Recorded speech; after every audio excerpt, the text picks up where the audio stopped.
after-school program, and ours in particular, is really great for the schools because it brings in fresh, local, healthy foods and adds those to the school meals. So I think this project had two focuses, or three actually. One was to get more local foods, fresh produce into the schools.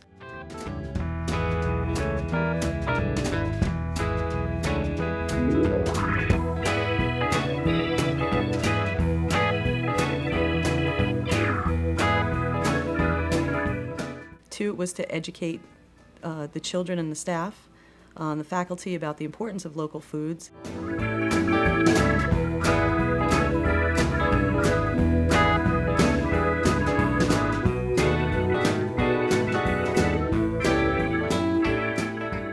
We've really focused on education in this grant. It's one thing, I can put fresh food in front of them every day, but if they don't know where it's coming, what it is, why it's there, what's good for them, they're never going to eat it. So the education is a lot harder and slower to build than just putting fresh food on the tray. So that was one of the great things about the grant, was the education piece that brought the children's awareness level up. We have been bringing kids from Poughkeepsie schools out to the farm where they're learning about agriculture, fresh, healthy foods. They actually have the opportunity to plant something, to grow vegetables, and then to cook with those vegetables. And one of our main goals is to actually get them to realize that they enjoy that. So having the opportunity to cook the vegetables and then eat them and realize, wow, this actually tastes good.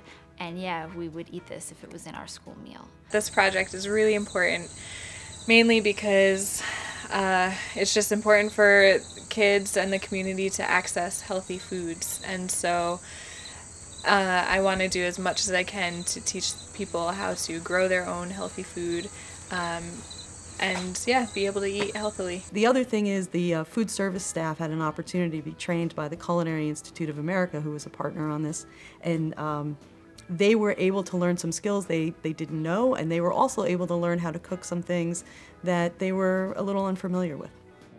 For the Culinary Institute side, my side, is to develop the recipes that we believe the school can then take and sort of sell to the kids as something that they want to eat, they're going to want to eat. So we're taking recipes that, like I said, you know, they might, the brownies, they might have that when they go home tonight. The ones that they have tonight will be full of butter and sugar and everything else. So we made ours a little bit differently. We had the chickpeas and raisins. There's still chocolate in there. There's fat. There's oil, olive oil.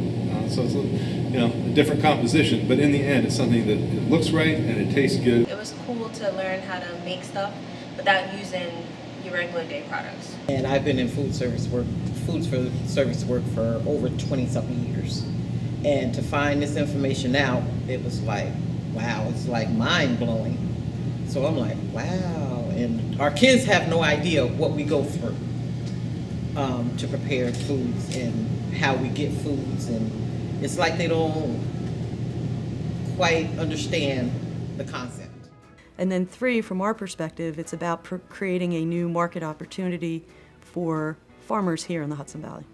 I think the Poughkeepsie Farm is extremely important because we provide local food to the schools and cafeterias, and we are a great way to teach the kids about the importance of local food because a lot of the time they don't get exposure to it, and when they come here they learn about the problems with processed food, and they learn about the importance of eating healthy and composting and growing their own food. I've heard through Al Molnickel, who is the food service director, that the parents, through some of the tasting efforts that we've done, have been very receptive to the use of local foods and are even willing to try it at home.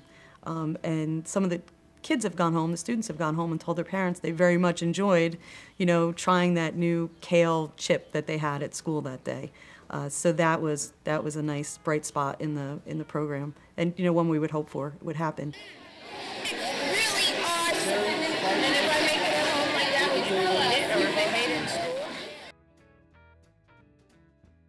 For newborns, for babies that are just learning to eat whole food or baby food, they say you have to get your kid to taste it 10 or 15 times before they'll develop a taste for it.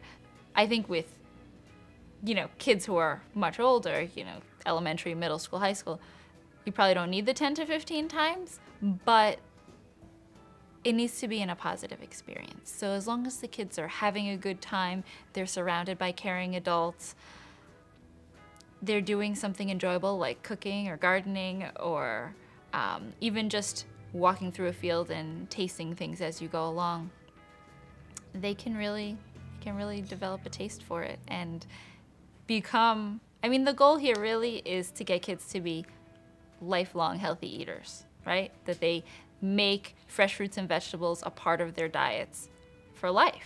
Every week we're doing fresh foods now where there wasn't that level before. The awareness wasn't there. And school lunch is changing. And for the better, I hope.